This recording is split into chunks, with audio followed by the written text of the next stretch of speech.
이원하 변호사의 사건 X파일. 지금으로부터 20년 전 강원도의 한 한적한 시골 마을에서 아주 끔찍한 살인사건이 발생했습니다. 사건이 발생한 곳은 마을의 농민의 사무실, 그리고 숨진 피해자는 농민회의 총무직을 맡고 있던 A씨였는데요. 당시 해당 살인사건의 용의자로 떠오른 사람은 총 2명이었습니다.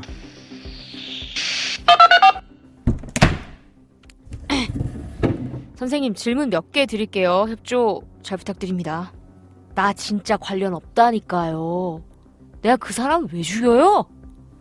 사람들 말이 선생님 부부가 농민의 일로 자주 말다툼을 하셨다고 하던데요. 아니, 말다툼 좀 한다고 다 사람 죽인답니까? 아우, 답답하네 진짜. 그럼 그날 딱 A씨가 숨진 시간에 왜 사무실에 가셨던 거예요?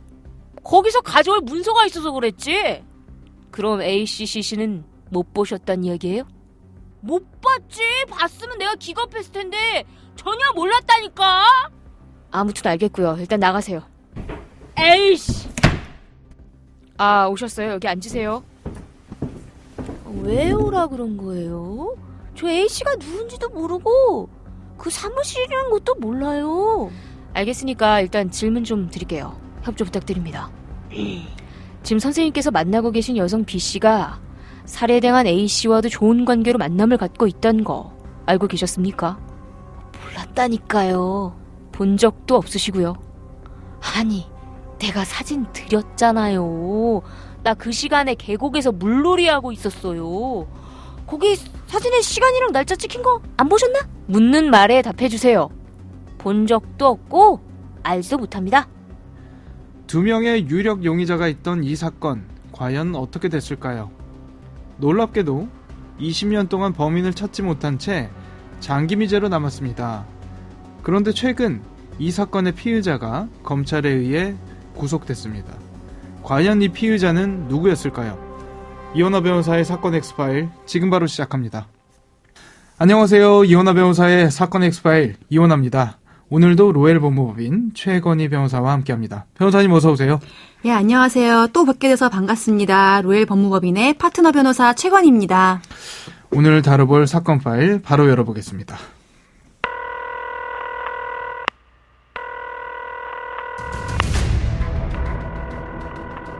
잊혀져선 안 될 그날의 기억들. 이원하 변호사의 사건 X파일, 미제 전담반. 영월 농민의 살인사건.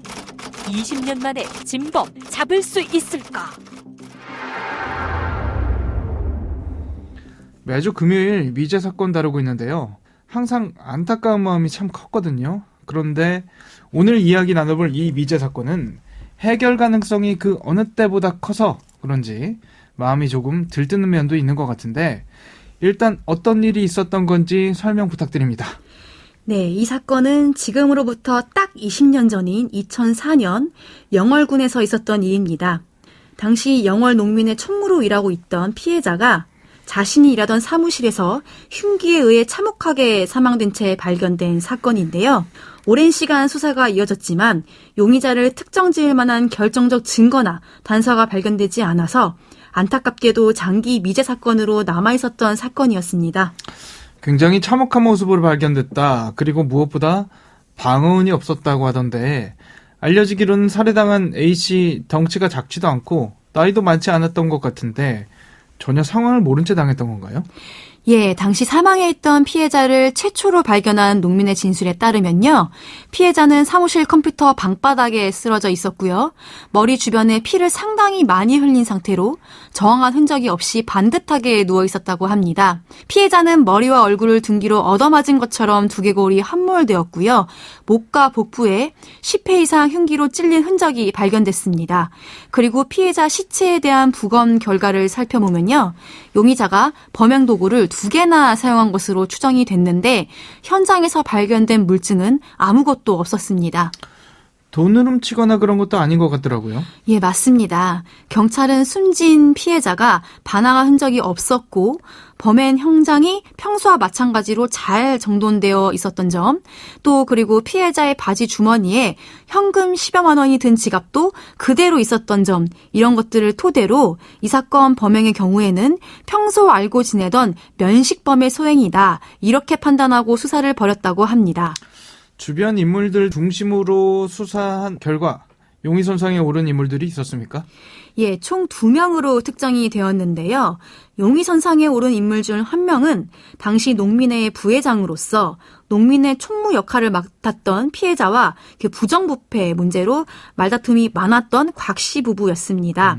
예, 여기서 제가 말하는 이제 곽 씨나 어떤 성 씨는 가명입니다. 네. 예, 그 다음으로는 범행 현장인 컴퓨터방에서 발견된 신발 자국, 족적이 정확히 일치하는 최 씨가 용의선상에 올랐습니다. 먼저 농민회 부회장 곽 씨 부부가 어떻게 용의선상에 올랐는지 궁금하실 텐데요. 사건 당일 오후에 피해자가 있던 농민회 사무실 앞에서 수상한 남녀를 목격했다는 10살 초등학생의 제보가 들어왔습니다. 학생이 학원차를 타기 위해서 대기하고 있던 중에 농민회 사무실 셔터 출입문이 이렇게 올라가는 소리가 들렸고, 셔터가 반쯤 올라갔을 때 남자 한 명과 여자 한 명이 허리를 구부리고 나왔다면서 그 나온 사람들이 곽 씨 부부였다, 이렇게 진술을 했습니다. 또 다른 용의자인 최 씨는요, 피해자가 여성 강모 씨와 삼각관계에 있던 그런 사이였습니다. 피해자가 죽어있던 농민의 사무실의 컴퓨터방은 원래 신발을 벗고 들어가야만 되는 곳인데요. 현장에는 신발을 신은 채로 방에 들어간 이런 흔적이 발견이 되었고요. 경찰은 이러한 신발 자국을 토대로 면밀히 수사한 결과 마침내 족적이 일치하는 인물인 최 씨를 용의선상에 올린 것입니다. 수사 결과가 어떻게 나왔나요? 먼저 곽 씨 부부의 경우는요, 사건 당일 오후 한 1시 45분쯤 피해자에게 전화를 걸어서 오늘 같이 함께 농산물 배달 업무를 가기로 약속했다고 합니다. 그런데 오후 3시에 이제 배달을 위해 피해자에게 여러 차례 전화를 했었는데 피해자가 전화를 받지 않았다고 합니다. 그래서 곽 씨 부부는 혼자 배달 가야겠다 이렇게 생각해서 오후 3시 50분쯤 배송할 거래처에 전해줄 세금 계산서와 영수증 등 이런 서류를 챙기기 위해 농민회 사무실에 방문을 했고요. 컴퓨터방 옆에 붙어있는 거실에 서류가 든 봉투만 챙겨 나와서 빠르게 사무실을 나왔다고 합니다. 곽 씨 부부의 진술에 의하면 거실 바로 옆에 붙어있는 그 범행 현장 컴퓨터방에는 피해자가 있는지 확인해 볼 생각을 미처 못했고 자신도 빠르게 배송을 가야 하니 서류 봉투만 챙겨서 급히 사무실을 나왔다고 진술을 했고요. 이후에는 자신의 트럭을 끌고 배달을 갔다고 합니다. 경찰은 당시 곽 씨 부부가 착용했던 옷과 신발을 수거해서 혈흔 검사와 족적 검사를 해봤지만 유의미한 단서를 밝혀내지 못했다고 합니다. 아까도 말했듯이 피해자가 발견된 컴퓨터방은 신발을 무조건 벗고 들어가야 하는 방이거든요. 발견된 피해자도 실제로 신발을 벗고 있는 상태였고요. 근데 그렇게 맨발로 다니는 방에 신발 자국이 남아있다는 건 당연히 외부에서 누군가가 신발을 신은 채 방에 들어와 피해자를 살해했다, 이런 핵심 증거가 될 수 있는 거겠죠. 그렇죠. 예, 그래서 경찰이 이러한 점에 착안을 해서 족적을 중심으로 수사한 결과 현장에서 발견된 족적은 특정 메이커의 남성용 여름 샌들, 그리고 신발 밑창 길이는 약 28cm로 밝혀졌습니다. 경찰은 이러한 족적을 근거로 첫 번째 용의자인 곽 씨 부부를 용의선상에서 제외를 했고요. 주변 인물을 추적하다가 족적이 완벽히 일치하는 최 씨를 수사하게 되었습니다. 그럼에도 불구하고 용의자로 특정하지 못했던 이유가 뭐였나요? 족적이 일치했던 그 두 번째 용의자 최 씨는요, 경찰 조사에서 사건 당일 그 현장에서 40분 거리에나 있는 계곡에 여행을 갔다고 합니다. 사건 발생 이틀 전에는 연인 관계였던 강모 씨와 자신의 사촌 여동생 그리고 자녀들을 다 데리고 영월의 한 계곡에 2박 3일간 여행을 갔다고 합니다. 근데 마침 여행을 갔던 계곡이 휴대전화가 잘 안 터지는 곳이어서 2박 3일 동안 휴대전화를 끈 채 여행을 다녔고요. 잠깐 밖으로 나온 건 마트에 나왔을 때뿐이다, 이렇게 자신의 알리바이를 설명을 했습니다. 실제로 최 씨는 조사받을 당시에 여행 사진 그리고 촬영한 카메라를 제출을 해서요. 사건 당일 오후 그 시간대에 계곡에 있었다는 사실을 입증해냈습니다. 그래서 결국 최 씨도 용의선상에서 벗어나게 되면서 이 사건은 미제 사건으로 남게 되었습니다. 놀랍게도 최근 이 사건의 피의자가 구속됐다. 이런 소식이 전해졌습니다. 이게 어떻게 된 건가요? 예, 지난달 6월 28일 최 씨가 결국 살인 혐의로 구속됐습니다. 법원은 살인사건 현장에 그 동일한 샌들 족적이 다수 발견이 됐고 족적을 남긴 인물이 피해자를 살해했을 개연성이 상당히 높다면서 범죄 사실이 소명됐고 증거인멸과 도주 우려가 있다고 판단해서 용의자 최 씨를 구속하게 된 것입니다. 족적은 사실 20년 전에도 일치한다 이야기가 나왔었잖아요. 뭐가 어떻게 달라졌던 건가요? 사건이 다시 이렇게 재조명된 것은 2020년 6월부터입니다. 당시 사건 현장의 족적과 유력 용의자였던 최 씨에 대한 그 족적에 대한 특징 10여 개가 99.9%나 일치한다는 국립과학수사연구원의 회신 결과가 나왔고요. 이를 통해서 강원경찰청에서는 미제 사건 전담 수사팀이 전면 재수사에 나선 것입니다. 아까도 언급했듯이 현장에는 여러 점의 족적이 증거로 있었는데 그 사건이 한여름에 발생한 만큼 범인의 족적은 샌들로 추정이 됐었고요. 경찰은 당시 농민의 사무실을 출입하는 사람이 많지 않았었고 출입문 셔터도 내려져 있었으며 반항한 흔적이 없다. 이런 점에서 또다시 용의자 최 씨를 주목했습니다. 경찰은 당시 용의자로 지목됐다가 풀려난 최 씨를 다시 소환을 해서 이번엔 거짓말 탐지기까지 투입을 합니다. 국내 유명 범죄 심리학자들에게 거짓말 탐지기 검사 분석도 의뢰를 했습니다. 그렇군요. 그 결과 최 씨의 진술이 일관적이지 않고 불리한 질문에는 답변을 회피한 것으로 알려지면서 이러한 수사 끝에 경찰은 최 씨를 같은 해 2020년 11월 춘천지방검찰청 영월지청에 송치했습니다. 그런데 경찰에서 검찰로 송치한 그 시점이 몇 달 전이 아니라 무려 4년 전이잖아요. 4년 동안 묵혀놨다가 지금 구속한 건가요? 어떻게 된 건가요? 예, 검찰 측에서는 족적이 일치한다. 이런 증거 외에는 최 씨가 피해자를 살인했다. 이런 직접적인 증거가 부족했기 때문에 이 사건을 두고 무려 3년 6개월간이나 보강 수사를 벌입니다. 이렇게 각고의 노력을 기울인 끝에 검찰은 최종적으로 피해자와 한 여자를 두고 삼각관계에 있던 최 씨가 이 사건의 범인이라고 판단을 했습니다. 그래서 4년이 지난 최근에서야 구속영장을 청구하게 된 건데요.